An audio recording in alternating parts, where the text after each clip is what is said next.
Hi friends, എല്ലാവർക്കും Hasina's cooking വേൾഡിലേക്ക് സ്വാഗതം. എൻ്റെ ചാനൽ ആദ്യമായിട്ടാണ് കാണുന്നതെങ്കിൽ എല്ലാവരും ഒന്ന് സബ്സ്ക്രൈബ് ചെയ്ത് സപ്പോർട്ട് ചെയ്യണേ. ഞാനിന്നിവിടെ തയ്യാറാക്കാൻ പോകുന്നത് നമുക്ക് വീട്ടിലെങ്ങനെയാണ് വളരെ ഈസി ആയിട്ട് മസാലക്കടല റെഡിയാക്കി എടുക്കാമെന്നാണ് കേട്ടോ. അതിനായിട്ട് ഞാനിവിടെ ഒരു 1/4 കിലോ കടല നല്ലതുപോലെ ഒന്ന് വൃത്തിയാക്കി എടുത്തിട്ടുണ്ട്. ആ കറുപ്പ് കളറും കല്ലും ഒക്കെ ഒന്ന് ക്ലീൻ ചെയ്തെടുക്കുക കേട്ടോ. അതിനുശേഷം അതിലേക്ക് 1/2 സ്പൂൺ ജിഞ്ചർ ഗാർലിക് പേസ്റ്റും കുറച്ച് കറിവേപ്പില കട്ട് ചെയ്തതും ഒരു 1/2 സ്പൂൺ ഉപ്പും കൂടെ ചേർത്ത് കൊടുക്കുക. അതിനുശേഷം ഒരു 1/2 സ്പൂൺ കുരുമുളക് പൊടിയും 1 സ്പൂണ് എരിവുള്ള മുളക് പൊടിയും ഒരു 1/4 സ്പൂണ് മഞ്ഞൾപ്പൊടിയും കൂടെ ചേർത്തിട്ട് നമുക്ക് നല്ലപോലെ ഒന്ന് മിക്സാക്കി എടുക്കുക കേട്ടോ. നന്നായി മിക്സാക്കിയതിന് ശേഷം അതിലേക്ക് 1 സ്പൂണ് വെള്ളം കൂടെ ചേർത്തിട്ട് നല്ലപോലെ കൈ വെച്ചിട്ട് ഒന്നുകൂടെ ഒന്ന് മിക്സാക്കി എടുക്കുക കേട്ടോ. നല്ലപോലെ മിക്സാക്കണേ. അതിനുശേഷം നമുക്കിതിലേക്ക് ആവശ്യമുള്ള പൊടികളൊന്ന് ചേർത്ത് കൊടുക്കാം കേട്ടോ. ഒരു 1/2 സ്പൂണ് പെരുംജീരകം ചതച്ചത് അതുകൂടെ ചേർക്കാൻ വിട്ടുപോയി, അതും കൂടെ ചേർക്കണേ.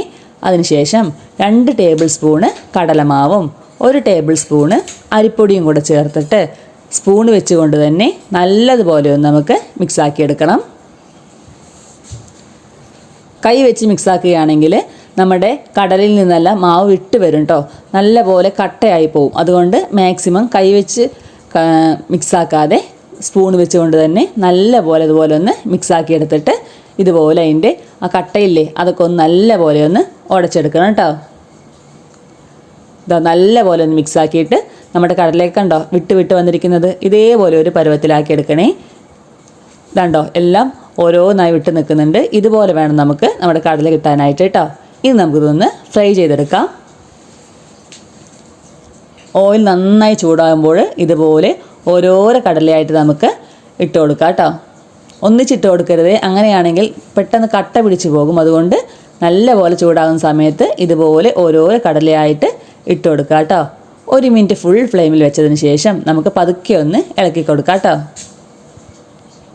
ഇനി നമുക്ക് സിമ്മിൽ വെച്ചിട്ട് വേണം വേവിക്കാനായിട്ട്, അല്ലെങ്കിൽ പെട്ടെന്ന് കരിഞ്ഞു പോകും.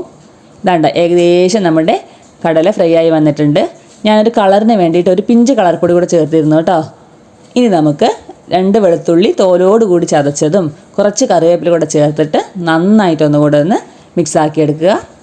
ഫുൾ ഫ്ലെയിമിൽ വെച്ചിട്ട് നമുക്കിനി നമ്മുടെ മസാലക്കടല എണ്ണയിൽ നിന്നും കോരി മാറ്റാവുന്ന കേട്ടോ. കണ്ടോ നല്ല കിലാന്ന് നമ്മുടെ മസാലക്കടല റെഡിയാക്കി എടുത്തിട്ടുണ്ട്.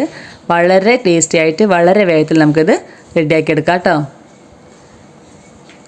കണ്ടോ നല്ലപോലെ മുരിഞ്ഞ് വന്നിട്ടുണ്ട്. മസാലക്കടലേക്ക് കോട്ടിങ് ഇടുമ്പോൾ നല്ലപോലെ മാവിട്ട് കുത്തരുത് കേട്ടോ. ചെറുതായിട്ടൊരു കോട്ടിങ് മതിയാവും. അങ്ങനെയാണെങ്കിൽ നമ്മുടെ കടല ഭയങ്കര ഹാർഡായി പോകും കേട്ടോ.